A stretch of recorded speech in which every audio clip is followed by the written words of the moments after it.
Hello, everyone. Welcome to this InvestGlass webinar. I'm Alexander. I'm your host today. I hope that you're having a fantastic summer.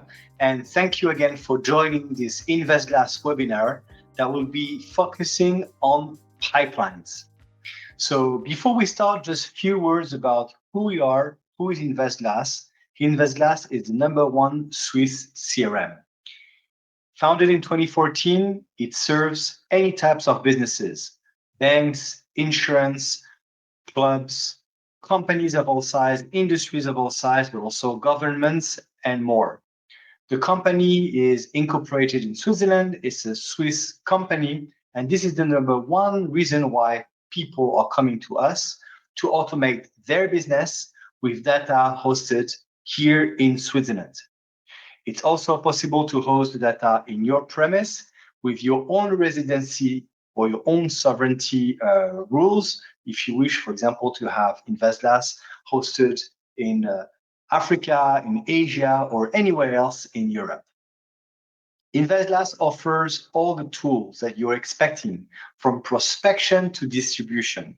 It's an all-in-one sales tools, which starts from onboarding, then the CRM, the client portal and the automations, invoicing, marketing, incidents and opportunities, and also, as we have a background of finance, the portfolio management tool, perfect for banks, asset managers, and family offices. We have around now above 100 tools, and we even have now a tool that is open source called Clever App. If you are looking for open source portal, that's an opportunity for you to start with InvestGlass.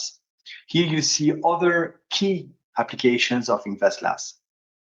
Signs that usually you need a CRM, of course, is that you need to collect the data and you need to make sure that you have an harmonious data to automate the sales process, the compliance process, and also sometimes just because you need the data to scale faster. As I said, InvestGlass can be on the InvestGlass server, but you can also host pieces of InvestGlass in your own infrastructure. Benefit of scaling with InvestGlass: it's smart, it's easy to use, it's beautiful, it keeps you compliant with any types of European, Swiss, GDPR-like compliance, and it helps you to scale fast at a very reasonable price. Now, the subject of today is pipelines. The first question when we have a pipeline is, what's the pipeline aiming to do and how I'm going to set it up, this pipeline? So the first question we always ask is, where's the data coming from? This is the most important question you have to ask, because pipelines, it's a process with stages and reasons, as you will see, but we are animating this pipeline around data. So first, before you jump into this setup, and we'll go into the detail of this setup of pipeline, you have to understand in your own organization, even if you're a small firm, where is this data coming from? Are you building with InvestGlass forms onboarding? This onboarding can be on Facebook. This onboarding can be on your website. This onboarding can be inside InvestGlass client portal. So this is the very first step. You're collecting data from prospects and customers, but you can also collect data from other endpoints. Here you see InvestGlass API, which will help you to fetch data from dozens of APIs. So an API, it's the application that is used, the gateway of the application. And this gateway of the application from another application will push or pull data from InvestGlass. This is very important because based on this data, you will trigger pipelines. For example, a client is becoming a PEP. You want to trigger a pipeline that your colleagues are going to follow for a KYC update. A license expired, the business unit is running out of inventory. You want to trigger those automation, so you will use an API for that. Now, pipelines, in most of the cases in InvestGlass, are set with automations. An automation means that instead of adding a pipeline one by one on each contact or relations or a transaction, You will look into the data that you collected, and based on this data, you will set up different types of pipelines. You can set up pipelines based on the data specific. For example, a PEP, politically exposed person, is becoming yes. It can be also a segment of customer, and you will trigger, based on this segment, a specific attachment to a pipeline. It can also come from an email. Inside an email, we find out some information, which is going to trigger again a pipeline. What's important with pipelines is to make sure that you don't get full too quickly. If you have steps of pipeline, I always try to tell you in sales, don't make it more than 6. Ideal, anything between 3 to 5, it's perfect. Also, try to make sure that human, and of course, we'll talk about AI later, but human will fulfill this pipeline correctly. So you have to envision how much time you need to go from stage 1 to stage 2. Now, when you have a fresh pipeline, you have to set up different elements. Who is going to be notified if we change stage? What you are expecting to trigger? Do we have to log the stage? Can we go back in the stage? You see, if you have your sales pushy, but in reality, you're not getting the information that you expect, you will have maybe to go back. Do you accept this? Should we write a contact report note when we go from one stage to another?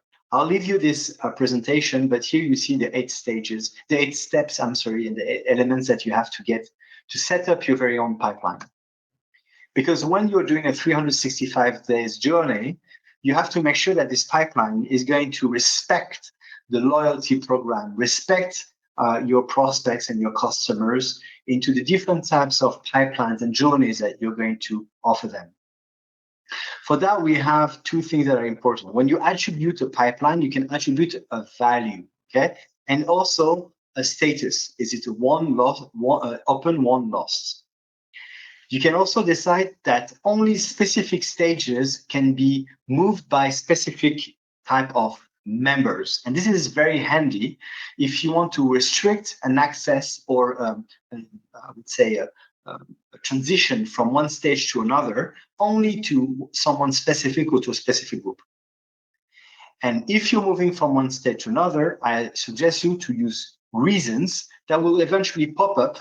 And this is very handy because instead of writing contact report notes, particularly if you're in Switzerland and you speak multiple languages in your company, you want to make sure that everyone is going to report the transition of stage the same way. Reason is the best way of doing this, okay? Because you can preset the reasons and then everyone will just have to just select in the drop down one of the options that you curated for them. Pipelines will trigger opportunities and incidents. This is perfect if you're doing risk control, customer servicing.